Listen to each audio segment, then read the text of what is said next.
विद्यार्थी मित्र हो, नमस्कार. आजच्या तासिकेमधून आपण BA द्वितीय वर्षासाठी अभ्यासक्रमास असलेली व्यंकटेश माडगूळकर यांची बनगरवाडी ही कादंबरी, या कादंबरीचा विचार आपण करणार आहोत. यापूर्वीच्या तासिकेमधून आपण बनगरवाडी या गावी राजाराम मास्तर आपल्या स्वतःच्या गावाहून जेव्हा निघतात, त्यांच्या प्रवासाविषयीची थोडक्यात माहिती आपण यापूर्वीच्या तासिकेमधून पाहिलेली आहे. आजच्या तासिकेमधून तो पुढील भाग आपण या ठिकाणी पाहूयात. व्यंकटेश माडगूळकर, राजाराम सौंदानीकर हे जे शिक्षक आहे, त्या शिक्षकाच्या माध्यमातून बनगरवाडी या कादंबरीच्या विषयी सविस्तर माहिती वर्णन करताना दिसून येतात. त्यांनी पुढे वर्णन केलेलं आहे की जेव्हा हे शिक्षक बनगरवाडीकडे निघतात तेव्हा जो निसर्ग वर्णन केलेला आहे त्याचाही भाग आपण वर्णन केलेला आहे की चांदण्या दिसेनाशा झाल्या, रातकिड्याचे गाणे थांबले, झोप्यातून जाग्या झालेल्या कावळ्यांची जड कावकाव ऐकू येऊ लागली.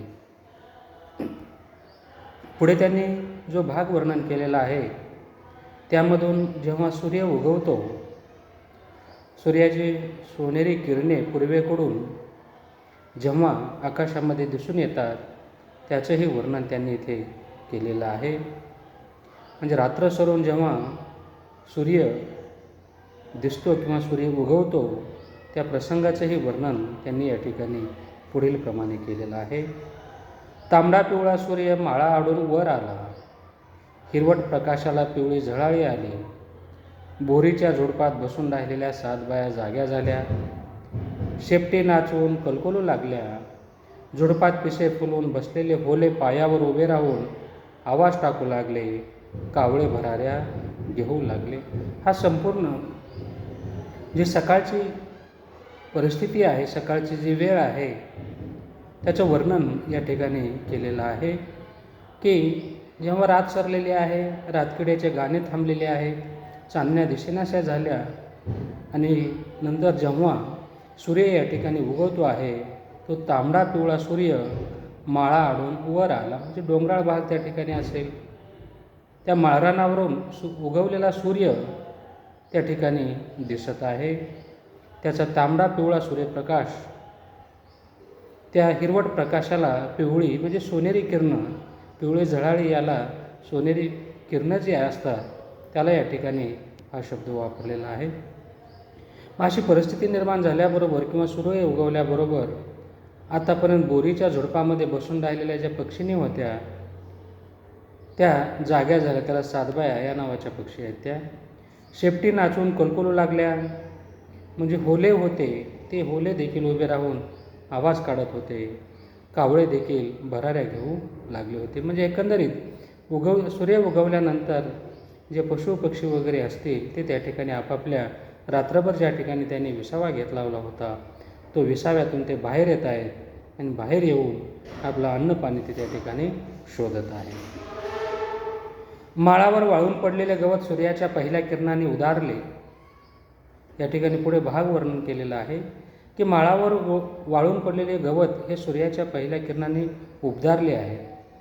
त्याच्या खाली असलेले कीटकांचे जागे झाले. तर या पूर्वीच्या भागामधून पक्ष्यांचं वर्णन आलेलं आहे, कावळ्यांचं वर्णन आलेलं आहे. इथे गवताच्या खाली जे काही लहान लहान कीटक आहेत ते कीटकांचं देखील वर्णन त्याने इथे केलेलं आहे की जेव्हा सूर्यप्रकाश त्या गवतावर पडलेला आहे त्या गवताच्या खालील मग कीटकाचं जग हे जागे झालेले आहे. मग कोणकोणते आहेत तर मुंग्या तुरतुरल्या, टोळ उड्या म्हणू लागले, सरडे सरसरले, माळावर लहान गर्दी करून आत राहिलेले गुंडी किडे घसरून आत पडणाऱ्या किड्यांना पकडून खाण्यासाठी अंगावर माती घेऊन तयार झाले. ज्या पद्धतीने पक्षी जागे झाले त्यामध्ये चिमण्या असतील, कावळे असतील, होले असतील, त्याच पद्धतीने लहान लहान कीटकांचं जग देखील या ठिकाणी जागं झालेलं आहे आणि अन्नाच्या शोधामध्ये तेही निघाले. त्यामध्ये मुंग्या आहेत, टोळ आहेत, सरडे आहेत, हे देखील या ठिकाणी आता आपल्या अन्नाच्या शोधात ते त्या ठिकाणी निघालेले आहे. मुरमुट्याच्या बुंद्यावर बसून राहिलेले हिरव्या झगझगीत रंगाचे भुंगे मुरमुट्याची तुरट पाने खाऊ लागले. माळावरच्या बिळातून घोरपडीने मुंडकी बाहेर काढले. गळ्याखालचा भाग हलवीत त्या जिभेच्या टप्प्यात येणाऱ्या कीटकांची वाट बघू लागल्या. मग अशा पद्धतीने जेव्हा राजाराम मास्तर हे त्या ठिकाणी बनगरवाडी या गावामध्ये शाळेवर रुजू होण्यासाठी जात असतात, तेव्हा त्यांनी जो प्रवास ज्या वाटेने केलेला आहे आणि त्यांच्या निदर्शनास किंवा त्यांच्या दृष्टीस जो भाग पडलेला आहे, त्याचं वर्णन लेखक कादंबरीकार व्यंकटेश माडगुळकर हे या कादंबरीचे जे नायक आहेत किंवा ज्यांच्या माध्यमातून ही कादंबरी पुढे पुढे सरकत जाते, असे राजाराम मास्तर संधानेकर जे आहे त्यांच्या माध्यमातून, त्यांच्या प्रवास वर्णनाच्या माध्यमातून हा कादंबरीचा जो भाग आहे पुढे पुढे चालत असलेला आपणास दिसून येतं. त्या ठिकाणी त्यांनी पशुपक्ष्यांचं वर्णन केलेलं आहे, किड्याचंही वर्णन त्या ठिकाणी केलेलं आहे. झाडे सोडून होले रस्त्यावर आले आणि डौलदार माना हलवीत धुळीत पडलेले गवताचे बे टिपू लागले. सपाट झालेल्या धुळीवर त्यांच्या पायाचे ठसे नक्षीकाम केल्यासारखे उठू लागले. आता हा सर्व जो वर्णन आहे किंवा हे सर्व जो शब्दचित्रण आहे हे या शिक्षकांना दिसून आलेलं आहे आणि कादंबरीकार या शिक्षकांच्या माध्यमातून किंवा त्याच्या नजरेतून, त्यांच्या प्रवासाच्या माध्यमातून, आपल्या शब्दांच्या माध्यमातून, भाषाशैलीच्या माध्यमातून तो संपूर्ण परिसर एक शब्दबद्ध करताना दिसून येतात. एक चित्रमय शैली त्या ठिकाणी लेखकाची दिसून येते.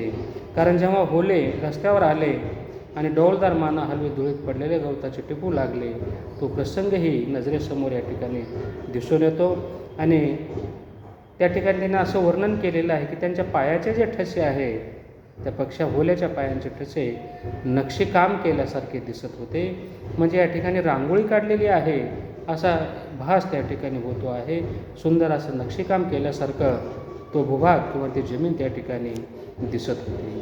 म्हणून या ठिकाणी हा परिसर पाहत कादंबरीकार व्यंकटेश माडगुळकर यांनी शिक्षकांच्या माध्यमातून हा संपूर्ण परिसर त्यांच्या नजरेतून आपल्या समोर, वाचकांच्या समोर ठेवलेला दिसून येतो आहे. आणि हे सर्व पाहत मी म्हणजे प्रथमपुरुषी निवेदन या ठिकाणी आपणास आलेलं दिसून येतं. पात्रमुखी निवेदन या ठिकाणी दिसून येत आहे. पुढे असा भाग आलेला आहे, पाठीशी असलेली पिशवी हातात घेऊन मी भराभर चालू लागलो. मग माझी जी आतापर्यंत पाठीशी असलेली जी पिशवी होती मी आता घेऊन हातात घेतलेली आहे आणि हातात घेऊन मी बरोबर चालू लागलो. अनवाणी पायाने धूळ उडवू लागलो. लेहंग्याचा फडक फडक आवाजाने वाटेवरचे होले बावरून उंच उडवू लागले. आणि त्यांनी पुढेही भाग वर्णन केलं आहे, जसा जसा मी चालू लागलो आता चालण्याचा वेगही माझा वाढलेला आहे. आता संपूर्ण या ठिकाणी कोवळं ऊन त्या ठिकाणी पसरलेलं आहे. वाट स्पष्टपणे तेथे दिसत आहे. आणि अशा पद्धतीने मी आता अनवाणी पायाने धूळ उडवत या ठिकाणी चालू लागलेलो आहे. माझ्या लेहंग्याचा म्हणजे मी जे कपडे परिधान केलेले आहे त्याचा फडक फडक असा आवाज येत होता. आणि त्या आवाजाने वाटेवरचे जे होले आहेत जे आजूबाजूला झोपामध्ये असतात ते बावरून उंच उडू लागले. लांब टांगा टाकीत मी चालत राहिलो. चालून पोट खोल गेले. पिशवीतील भाकरीचा, लसणाच्या चटणीचा, सांडग्याचा वास फार येऊ लागला. पण मी नेटाने पाय घुसवीतच राहिलो. बोटांच्या फटीतून धूळ वर येत होते. पावलावर पुढे चढत होते. लेहंगा मळत होता आणि वाट लांबतच होती. एक त्यांचा स्वतःचा प्रवास त्यांनी कशा पद्धतीने बनगरवाडीपर्यंत केलेला आहे किंवा बनगरवाडीच्या दिशेने केलेला आहे, तो संपूर्ण भाग कादंबरीकार व्यंकटेश माडगुळकर यांनी या नायकाच्या माध्यमातून किंवा राजाराम मास्तर या व्यक्तिरेखेच्या माध्यमातून, पात्राच्या माध्यमातून वाचकासमोर मांडलेला आहे, चित्रित केलेला आहे. मग अशा पद्धतीने मी या बनगरवाडीच्या दिशेने चाललेलो आहे. तर रात्रीच्या वेळी, पहाटेच्या वेळीच ते त्या ठिकाणी निघालेले होते. आणि आता चालून या ठिकाणी त्यांचं पोट खोल गेलेलं आहे. रात्री किंवा जेवण केलेलं असेल, पण नंतर मात्र या ठिकाणी ते चालतच राहिलेले आहेत. आणि त्यांच्या पाठीशी आणि आता हातात घेतलेली जी पिशवी आहे त्यामध्ये त्याने आपल्या जेवणासाठी जे साहित्य आणलं होतं. त्यामध्ये भाकरी असेल, लसणाची चटणी असेल, भाजी म्हणून सांडगे असतील. आता मला त्याचा वास या ठिकाणी येत होता. म्हणजे भुकेची जाणीव त्यांना झालेली होती, भूकही लागलेली होती. पण आणखीनही बनगरवाडी हे गाव त्यांच्या दृष्टीस त्या ठिकाणी आलेलं नव्हतं. भूक लागलेली असताना देखील ते सतत पुढे त्या ठिकाणी चालत राहिलेले आहेत. आणि अशा पद्धतीने बोटांच्या फटीतून धूळही वर त्या ठिकाणी येत होती, पायावरती चढत होती, लेंगा देखील मळत होता आणि मी मात्र बनगरवाडीच्या दिशेने चालतच होतो. हाही भाग या ठिकाणी वर्णन केलेला आहे. या कादंबरीतील मास्तर आपल्या स्वतःच्या गावाहून बनगरवाडी या गावातील शाळेवर रुजू होण्यासाठी जेव्हा निघतात, तो प्रवास वर्णन किंवा त्यांचा हा प्रवास त्याने या ठिकाणी अतिशय वास्तवपणे चित्रित केलेला आहे, रेखाटलेला आहे. जेव्हा आपण एक एक वाक्य पाहू, तेव्हा ते शब्दवर्णन पाहू, निसर्गवर्णन पाहू, तो घटनाप्रसंग निश्चितपणे आपल्या नजरेसमोर उभा राहिलेला दिसून येतो. आणखीन बराचसा भाग, शाळेला पोहोचेपर्यंतचा भाग या पहिल्या घटकातून त्यांनी वर्णन केलेला आहे. त्याचाही विचार आपण करणार आहोत. आजच्या तासिकेमध्ये तेच थांबूयात. धन्यवाद.